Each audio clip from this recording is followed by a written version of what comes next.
On the 19th of November 1942, the Red Army launched Operation Uranus, attacking the flanks of the German 6th Army and surrounding them in Stalingrad. They pressed the supporting Romanian 3rd and 4th Armies holding up the flanks, and the Romanian fronts quickly collapsed.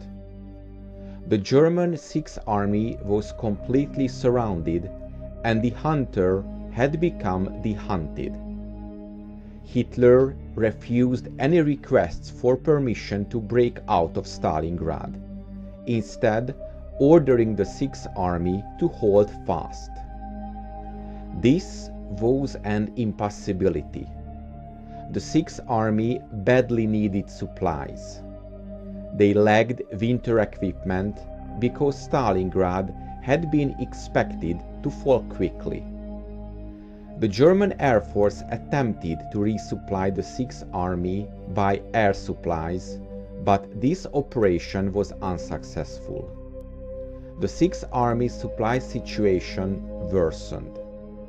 Rations were cut repeatedly, and so desperate were they that they were forced to consume even the horses that they had brought with them. Hungry men were not good fighters. Attrition was quickly taking an increasing toll on their strength. If they were to relieve the 6th Army, they had to move quickly, or else there would be nobody left to save. General Feldmarschall Erich von Manstein, a masterful tactician, was appointed to the southern Russia theater as the commander of Heeresgruppe Don, or Army Group Don. Hitler ordered Manstein to relieve the trapped 6th Army and salvage the situation. To achieve this objective, Hitler transferred the 6th Panzer Division, then resting in France, to the Eastern Front. They were to lead the way for Operation Winter Storm. The 6th Panzer Division participated in Operation Typhoon in the winter of 1941 and 42. They were one of the German units that had been at the gates of Moscow, where they suffered severe losses. After the end of the Battle of Moscow, they were taken from the front lines and sent to France to rest and resupply. The 11th Panzer Regiment, the main armored unit in this division, was equipped with Panzer 35Ts captured from the Škoda factory in Czechoslovakia. It had proven its reliability during the early days of war. However, its main armament, the 3.7 cm main gun, was out of date. It was inadequate when used against the Red Army's T-34 medium tanks and KV-1 heavy tanks. Now, however, German tanks would replace those Panzer 34Ts, and German tank crews were very happy about this fact. Now, the Panzer III Ausführung G or J version, armed with a 5 cm main gun, would become the mainstay of the Panzer regiments, and 24 Panzer IV Ausführung G or G version with 7.5 cm main guns would enter service with the 11th Panzer Regiment. These vehicles enhanced the 6th Panzer Division's ability to fight. The 11th Panzer Regiment had now 21 Panzer IIs, 75 Panzer III J versions, 30 Panzer IIIs, and 24 Panzer IV G versions, and 9 command tanks. After spending almost 6 months in France, the 6th Panzer Division received winter equipment and antifreeze, and were ordered to prepare to return to the Eastern Front in early November. They departed southern France through West Germany, passing Berlin and heading east. When they arrived in southern Russia, they heard news of the siege of Stalingrad.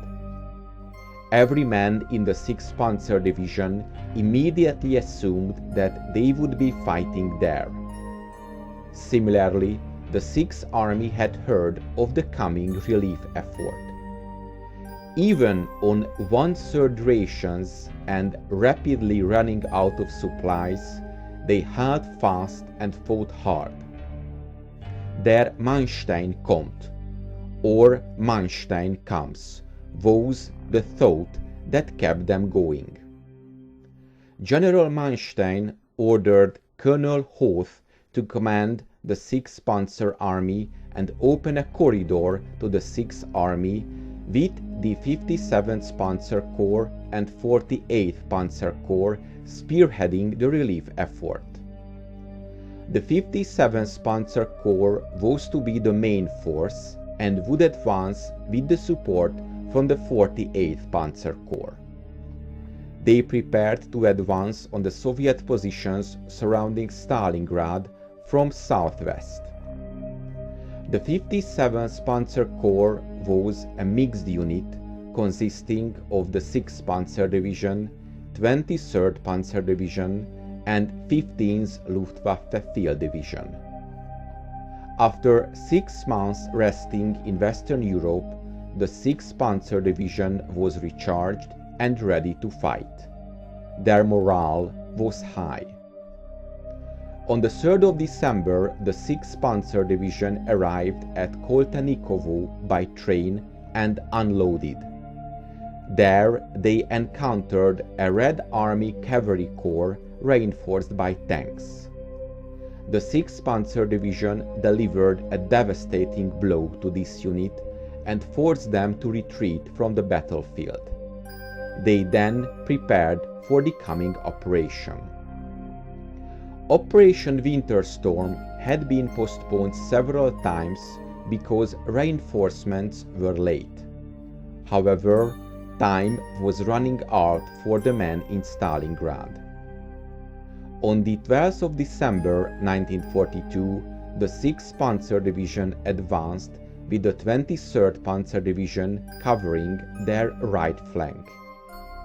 The assumption was that the 6th Army would fight their way towards them while they were advancing. The Germans took the Soviets completely by surprise. The first elements of the 6th Panzer Division arrived at the Aksai River on the first day of the offensive and crossed the river on the next day. The 6th Panzer Division kept advancing and arrived at Verkhne Kumsky before dawn on the 13th of December. However, that was where their advance halted. It was there that they encountered large concentrations of Soviet armor and infantry. The Red Army had redeployed them from Stalingrad to stop the German effort.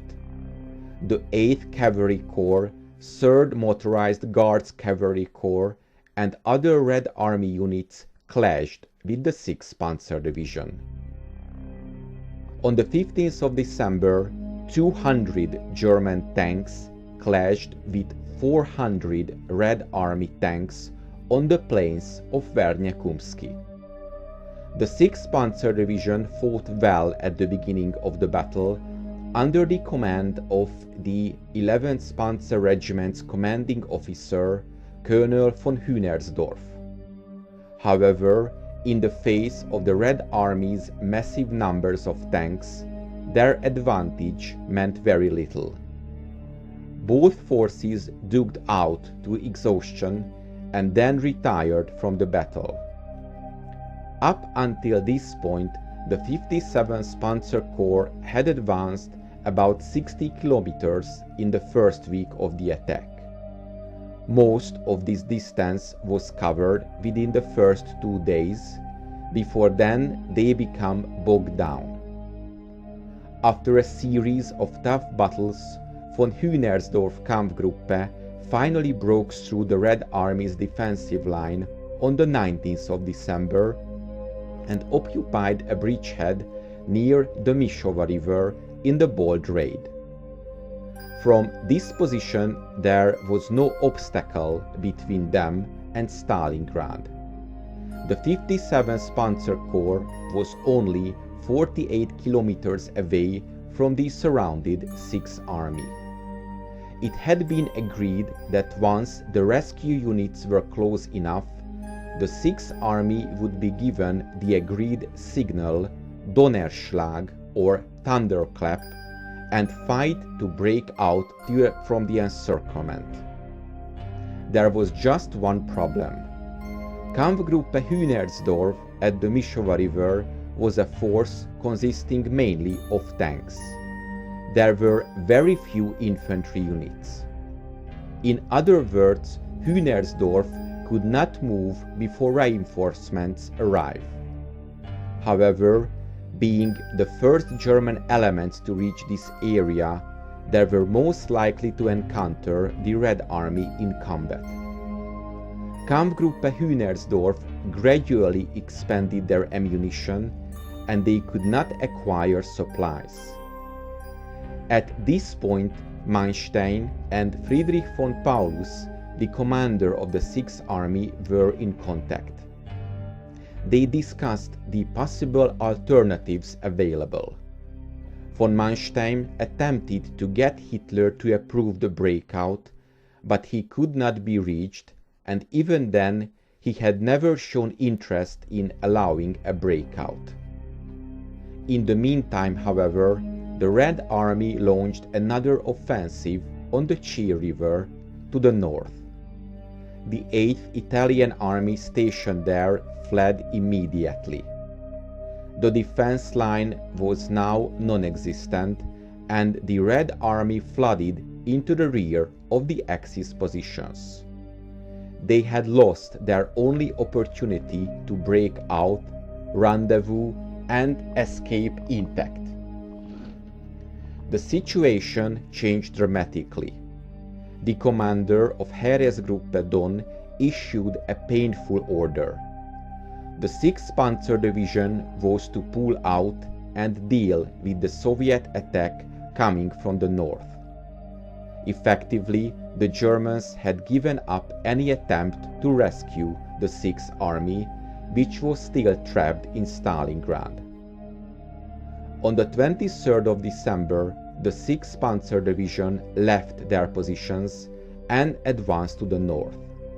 The 6th Army was doomed. Somebody was coming, and it was not a friend. It was the massive and well-fed Soviet Army. On the 2nd of February 1943, having starved for months, the 6th Army was forced to surrender. Of the 330,000 Axis troops trapped in the pocket at the beginning of Operation Uranus, over 90,000 soldiers were marched into Soviet POW camps. Only 5,000 would return home after the war. I hope you enjoyed this episode, and to make sure you don't miss my future work, please make sure you are subscribed to my channel and press the bell notification button. Thank you, and see you in the next video.